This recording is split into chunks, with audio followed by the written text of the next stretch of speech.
The question is, pilot say what? Pilots say what? Exactly. That's the name of the show. Usually people say what? Yeah. But thank you for joining me on the 14th episode of Pilots Say What, where we hear what pilots have to say. I do have a guest today. It's Cameron. Um, I'm excited to have you on here, mainly because you did go through the ZTA program and you were, a student pilot, obviously, but now a CFI. It'd be kind of cool to hear some of what it was like to be a student pilot, because last week we had someone on. I think both of them had only been in for about a month. So it's Yeah. gonna be like, oh, what's it like to kind of be a fresh pilot, and then what was it like to, already be through that part of your journey as a pilot. So, anyways, would you mind introducing yourself? Maybe like who you are and where you're from and where you're at. Yeah. Cameron Casey. I'm from here. I grew up like around the Addison area. Okay. I've been flying since April of 2023. Before that, I was a barista. Yeah. And I was a rock climber. Nice. I just did the barista thing so I could rock climb, and then the pandemic happened, and I changed directions. Yeah.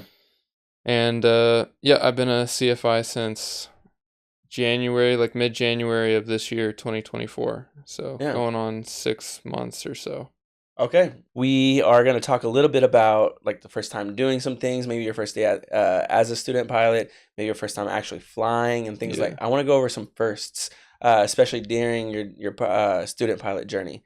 And that's just so that anyone who's listening knows what we're going to talk about a little bit, and then you have a heads up. But I wanted to Cool. circle back around a little bit to the rock climbing thing. So Yeah. I mean, I have friends who do it as a hobby, right? Yeah. But is that what you were talking about? Like you just all you really wanted to do was rock climb. So anything you could do to make that happen, you would. Yeah, I was kind of a Yeah. bum. Yeah. Okay. I just worked to go play.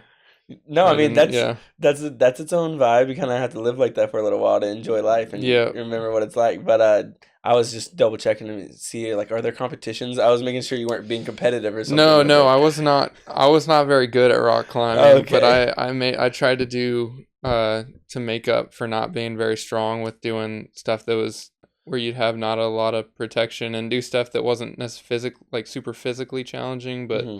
was more mentally challenging. So I would Yeah. go out in Vegas and in Red Rock Canyon and go up and down those those mountains That's over pretty there. cool because I had a friend talk about climbing out there, and I was like, man, I'm not into climbing at all. Yeah. Not that I wouldn't be. I just can't pick up any more hobbies, but Yeah. that sounds really cool. It sounds cool, and Thanks, it man. sounds like a nice like mental game, like you're saying. Um, Yeah. You but learn about yourself and yeah, you get through stuff and the rest of life doesn't seem so hard. yeah, it's kind of puts things into perspective. Well, Yeah. maybe I will get into it. That sounds nice. Yeah. Okay, well then let's just go back to when you started as a student. When did you first start as a student? April 2023, 13th, April 13th. Okay, you remember the date? Yeah, Yeah. you're pretty on the spot with that. Yeah. What was that like? You just the first day, like, were you brand new? What were you thinking when you were coming in? Yeah, I was brand new. I had 2 discovery flights in me. Oh yeah. Yeah, I was just starting completely new. I was nervous.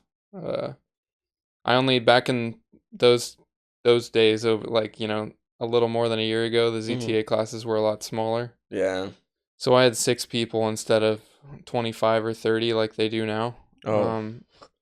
Yeah, I was nervous. I did a little King's School ground course, so I had like a little bit of a understanding of what aviation was, but not. It was pretty much a blind leap for the most part. Right, So I was because pretty King School nervous. was the online thing that right.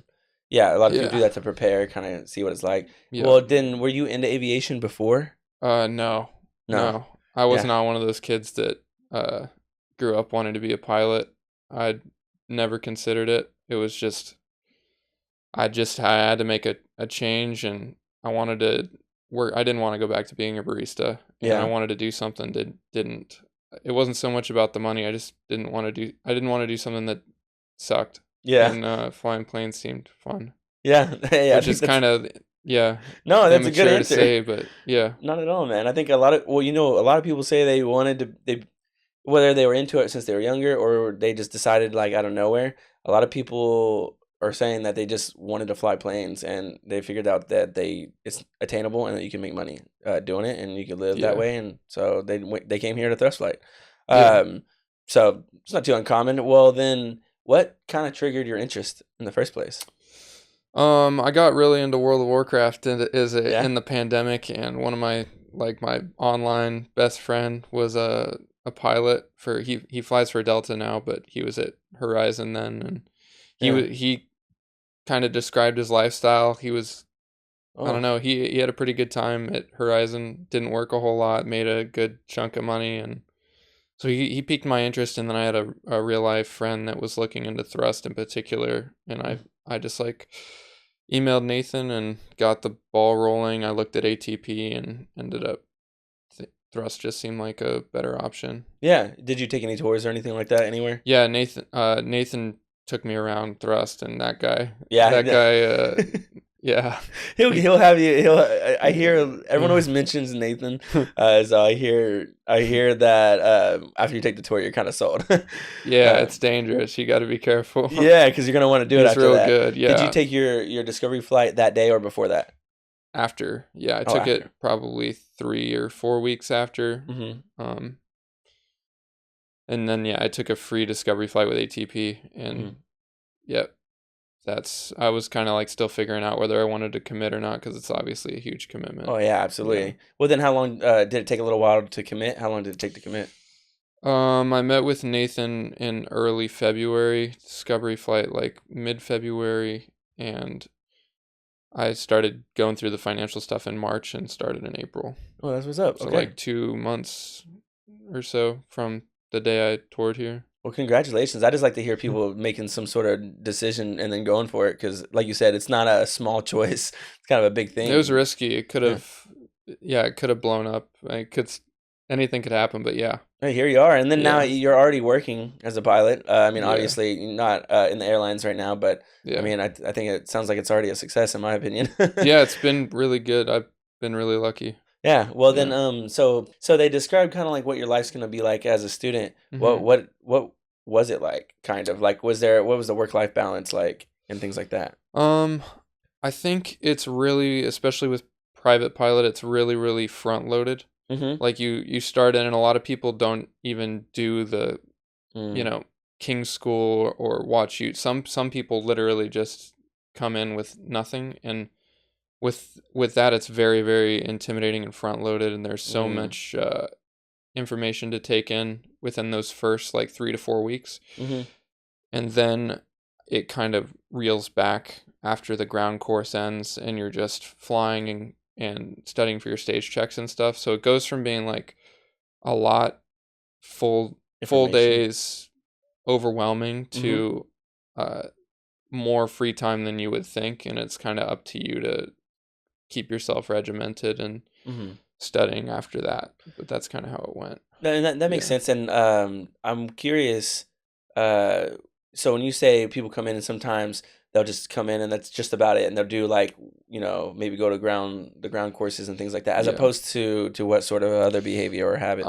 Maybe well like when I did my discovery flight with ATP, Hmm. the instructor was telling me to buy King's School, like it was like a $300 ground school course, Hmm. which in hindsight you can learn all that stuff for free on YouTube, but Yeah. it's nice to have like a Something set step up. by step Hmm. program, and they have like little quizzes afterwards, but that kind of thing, just kind of like familiarizing yourself with like what airspace is, Mm, basic aerodynamics, air speeds, in avionics and stuff like that, yeah. versus coming in with like no knowledge whatsoever. Right. It's somewhat helpful. I still had no idea what I was doing. Right. Yeah, Still, either so way. yeah.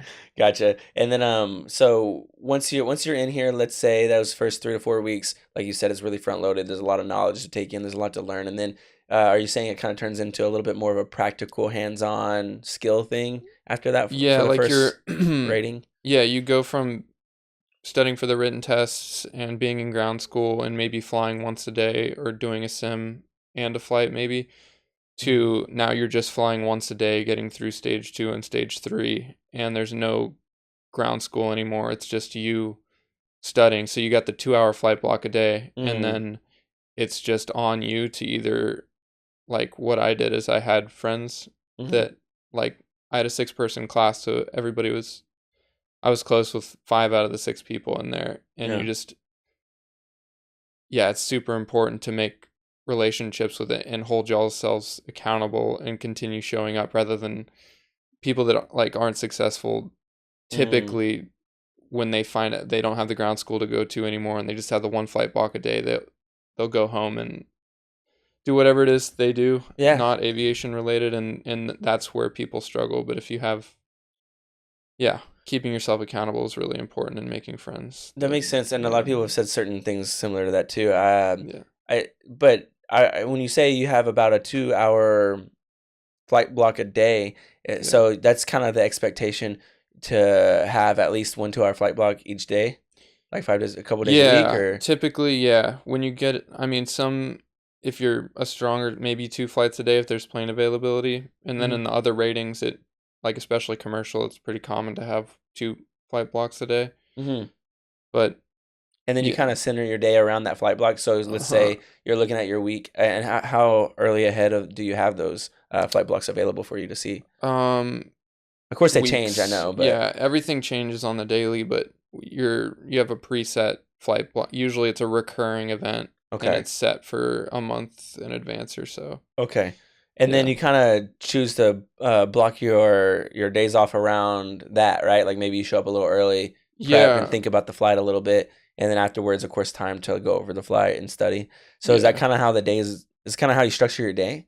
Yes, yeah. It's kind of like when, like, if people that have been to college, the professors say for every hour you're in class, there's like 3 hours or so of studying that should go into it. And the Uh-huh. same thing is kind of like with thrust. Yeah. So before your lesson, you should have probably at least an hour of like thinking about what you're going to do, putting your mind where it's going to be at before you're in the plane. And then afterwards, like, that's why sometimes it's not beneficial to fly twice a day so that you can take in what all happened and Mm, and actually go process over it. it. Yeah. Yeah, that makes sense. Because the first thing you said was, some people getting a little bit of prior knowledge before you come in is Yeah. helpful. I would Yeah. consider that maybe a tip for someone going into their first couple weeks of flight school. And then even the second one was make friends. And maybe it Yeah. doesn't sound like make friends, but at least have a community. Yeah. That way you can like have someone to be accountable with and share information with. Yeah, and Yeah. be competitive with too. Like, Mm, I think that was a really big driver for me is like, especially in private, I had 4 people that we were all at the same spot. We all wanted to pass stage checks the first try. We all wanted to get ahead of each other, and that was a big motivator. yeah, no, that makes I like when people tell me that because it seems like that's the biggest difference between people who are really enjoying what they're doing, or even maybe this school and other schools from the experiences I hear from students, anyways, is Yeah. that it doesn't feel forced. You just kind of that seems like the natural way to go about things, to team up with people, and that's kind of the best way to Yeah. learn. A lot of people are saying that. So. Yeah. Then after your first, 4 weeks, you're going into some of the flying a little bit more often, and then you get your private. That's usually obviously the first thing. Did it take a little while for you to get that, or how long did that take? It took me 3 months, and I'd say about a month of that was, and granted, things have sped up a lot since I did it. I would wait probably about a week for a stage check, and then I waited 3 weeks for my check ride. Mm-hmm. So out of the 3 months I spent getting my private, a month was studying, and granted, I got ahead and did like some of the written tests for the other ratings while I Mm-hmm. was doing. That's the other thing that's important is to Yeah. continue working while you're waiting. But nowadays, it's like with the EOC, it's people are waiting. My students wait 0 days for their stage checks, and Yeah. it's literally if I can give scheduling a heads up, they wait 0 time, and then the EOCs are a week max. Oh, so when you started, because I knew that us having Yeah, examining authority was a little bit newer, yeah. and I know that previously we didn't. I didn't. I was wondering if you were in during the time we had EOC or not, I but it s- sounds like you weren't. I did CFI as an EOC, but everything else was a DPE check ride. Oh, okay, gotcha. So you kind of had Yeah. to wait for scheduling and share the DPU with anyone else who's Yeah, looking for a throughout check my ride. whole, so I finished in 10 months, not I think 9 to 10 months, 9.5, Oh, that's and out good. of those 9 months, probably 3 of them were spent waiting for stuff. Oh yeah, but I Yeah, mean, considering that you say you took about 3 or so months to get to the finally get through the total of yeah, the private part to have gotten through in about 9 to 10 months still sounds like a decent time frame. Is that like a yeah. is that a common expectation? So yeah, they say when you sign up for the program, the the promise, more or less, the expectation is 9 months. Yeah. But I think a common misconception is that uh, you can just kind of show up and do the bare minimum and finish in 9 months. Like they'll somehow push you through, but it's really like a 9 months Yeah. if you try really hard and you get ahead and, like I said, during the downtime, study for the writtens. Mhm. Yeah. That. Yes, make use of the downtime because you don't. Mhm. That's the most important part. Is that it's not such a bad thing as long as you make use of it. Yeah. Um.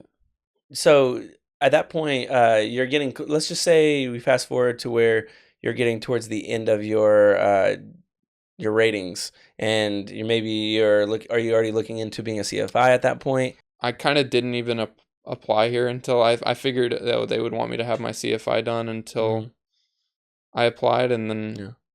I got a yeah. Basically, I put my resume in midway through CFI, and then interviewed right after, like the day I got it.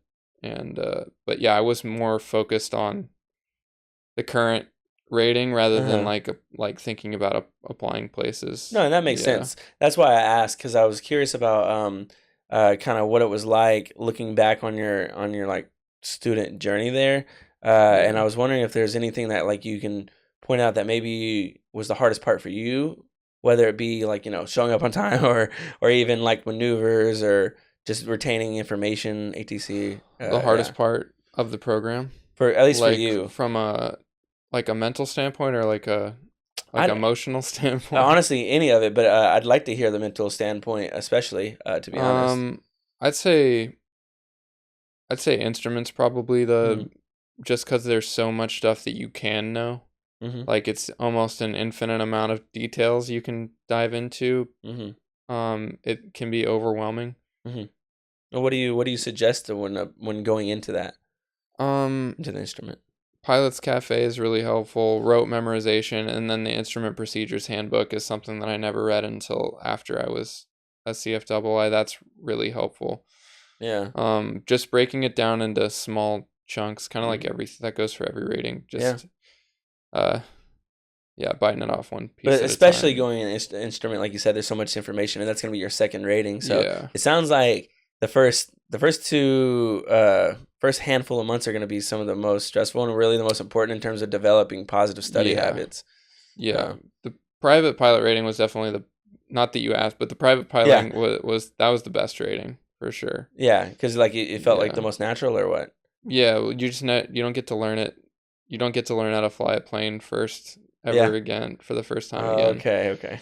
But yeah, that was probably the hardest and the like the now that I'm going now I understand. Yeah, so the stage checks are the hardest thing that you can go Mm, through. yeah.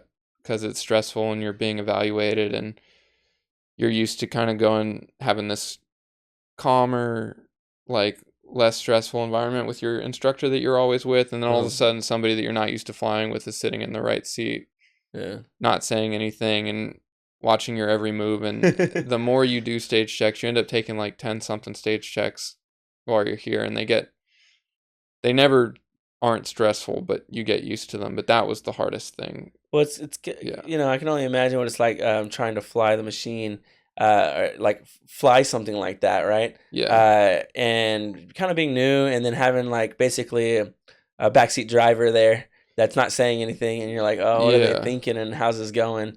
On top of actually trying to do a good job, Yeah. but it seems like people, like you said, you kind of get used to it, and you learn to kind of prepare a little bit as best as you can, so you feel less like that. Yeah. And So that's super helpful too because you get comfortable being evaluated and you're going to be evaluated your entire career. yeah. So I guess that's something you wouldn't get in a Part 61 school is uh, you're mentally more prepared to deal with somebody watching your every move and Mm. not letting it ruin your flow. Yeah, because it's gonna happen anyways once you get to the actual program. So going to a Part 141 school seems to be beneficial in the sense that it'll kind of push you early on so that you don't you can if you have imposter syndrome, it seems like it would just kind of get rid of that because you kind of have to do a good job. You kind of have to be confident, don't you? Yeah, you gotta. Well, it's a lot more structured, and there's a lot more like as opposed to just kind of Yeah, the figuring it out. structure is Yeah. helpful, the evaluations are helpful, Hmm. and it better prepares you for something. Not that I've experienced it firsthand, but Yeah. you'll be more prepared for like a career in aviation if Yeah. you do it that way. Um, I wanted to say your first flight. And I know you did the Discovery flight, and I don't know how much you really got to mess with the yoke when it comes to that. But Yeah. um, like, what was your first flight like, where you got to actually land, take off and land? Takeoff and land, I would have Yeah. already been a student here, Yeah. but I yeah. So on my Discovery flight, I went with a guy named Walter, who's a Hmm. great guy. He's gone on to bigger and better things, Yeah. but we basically took off, and then he let me do some turns and some climbs and some descents, and then he landed back into Addison, and then the same thing at ATP. He demonstrated a stall for me, and I got to turn the plane a little bit. Yeah. But um I've since given 2 Discovery flights, and I'll I'll have them land, and I'll ghost the controls obviously, but I'll Yeah. have them land, take off, do a stall, like Yeah. give them the whole experience. Oh, so they get to really get a little Yeah, really so hands they know what on. they're getting into. Yeah. Not you don't want to scare them, but But at the same time, they get to yeah, feel it. Well, yeah, then for your first time and as a student here, yeah, when you got to actually do the takeoff and landing, yeah. was that like scary at all? Kind of how did that Um, go? Did you do a good job? Did you learn if anything? yeah, it feels wrong Yeah. to put the plane like it feels Mm. okay, like it just felt wrong to me to want to come back down. Yeah. So it's weird pointing the plane at the ground. It just Mm. because when you're brand new, it feels wrong. Yeah, I can Um, imagine. and then coming in, there's something called ground effect where you kind of hold off the landing and you're Yeah. really, really close to the ground, and all you're doing is kind of gliding, and that felt very unnatural. Yeah. It took me 25 to 30 hours before I could land properly, like Yeah. consistently and not put anybody in danger. Do you feel like you are good at landings these days? I mean, you're a CFI, Holy but how do crap. Yes. As soon as I started teaching, you?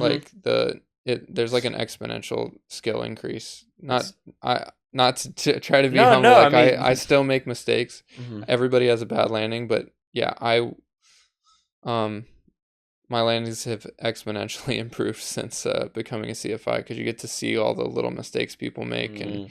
It's kind of yeah. like you get to gain experience through other people, right? Yeah, and I never really people would say that, my instructors would say that, and I wouldn't really get it. And Yeah. then now I really understand like your proficiency as a CFI, because you go from flying once or twice a day to flying, 5 to 8 hours a day every day.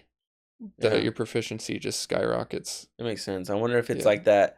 I wonder if you get some of that same experience in other jobs as just as well as you do as a CFI. It seems like a CFI is going to Yeah. be the some of the best way to gain true experience. Yeah, that's kind of Yeah. what I'm sad like worried about Yeah. whenever I'm not a CFI anymore. Is the cool thing about being a CFI is you get to fly so much, and Yeah. that's so like This is what you want to do, at the right? end of the day, like flying the plane is the fun part, and yeah, it's what you hope to do. And then yeah, I'm worried if you move on to another career, not another career, but another aviation job, Uh-huh. that's you're not getting to fly 8 hours a day every day. Hey man, we'll be here. You can go test Yeah, the waters if you want, but I'm sure we'll be here. yeah, I'm sure we'll be happy to have you.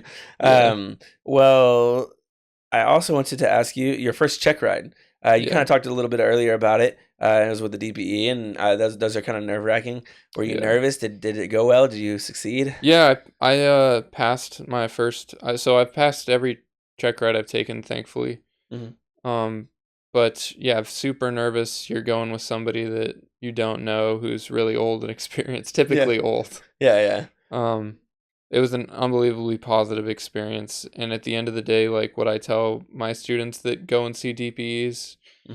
Hmm. is that it's a learning opportunity. You're going with somebody that has thousands of hours and has pretty much seen it all. And Yep. granted, it's not an instructional lesson. It's for you to demonstrate that you have the skills needed to get the rating. Hmm. But those guys love to share their wisdom, and at the end of the day, they're just looking for somebody that's not going to put the public at risk, and who's humble and willing to accept criticism. Hmm. And I think that attitude, combined with um, obviously maintaining ACS standards, is what passes check rides. That's a great piece to Yeah, hear because that's one of the ththings we like to talk a lot about is like what are some tips for passing a check ride. And I like the way you highlighted those Thanks. the attitude thing, because I've even heard even EOCs say that it's nice when a student comes even just prepared with things, like, Yeah. just to have everything there. It's supposed to have like documentation, and Yeah. that makes a big impact on how they're like gonna presume it to go right afterwards. Yeah. But Cool. I'm glad you did so well on your check rides, anyways, enough not to have to do Yeah, I'm any two fortunate. over and over again or anything like that. Yeah. Yeah, yeah. So that's nice. And then we kind of talked about it. It's okay if it's a little redundant. Would you be able to give like maybe a handful of tips or three or so tips on students during their first month of flight school? Sure. Yeah, Hmm. my tip would be to um the single most important thing was finding people that had similar goals. Hmm. Like you'd think with a career like aviation that every single person who enters the program is going to be equally as driven, and it's just not the case. Yeah. Yeah. So finding people that are as motivated as you to use the competitiveness and like outdo each other, study together, meet with each other. Hmm. That was the single most important thing that made me successful throughout the program. Yeah. Second thing is hold yourself accountable. Devote hours per day that aren't somebody else telling you to do it, but you holding yourself accountable to study, Hmm. getting ahead of the writtens. Um, that's probably my last one. Like Yeah. I think my my personal opinion is that the written for the next rating should be done before you start it. Mm. So with the amount of free time you have, there's not really a huge excuse not to have the writtens done Eh, before you go to the next Is that rating. what you kind of started to do after your private? Yeah. Yeah, and did you feel like that moved you along a lot quicker later afterwards? Yes. Yeah. It makes months of difference. Like, and Uh, that's kind of what you have to do to get done in 9 months. Otherwise, because when you're in the ratings, it's all consuming. You're having to learn all this stuff, and the last thing you want to be doing is studying for a written. yeah. So it should be done so that you don't have to think about it, and you can just focus on the practical stuff that you're currently learning. Thank you, Cameron, for joining us on another episode of Pilot Say What. This was the 14th episode. If you're still listening, then I'm sure you maybe found a little value in this episode. And I would think that you could maybe give us a like or subscribe. That way you can get more out of the next episode that we'll do next week. Now, if you're still listening and you want to hear a little bit more about taking a discovery flight, like what we talked about earlier, just to see if you even could be interested in something like this, then feel free to go to thrustflight.com. Maybe give us a call. You'll either talk to Nathan or Michaela, and we'll get you situated. We can answer questions if you're just curious too. Again, thanks for joining, and we'll see you guys next week.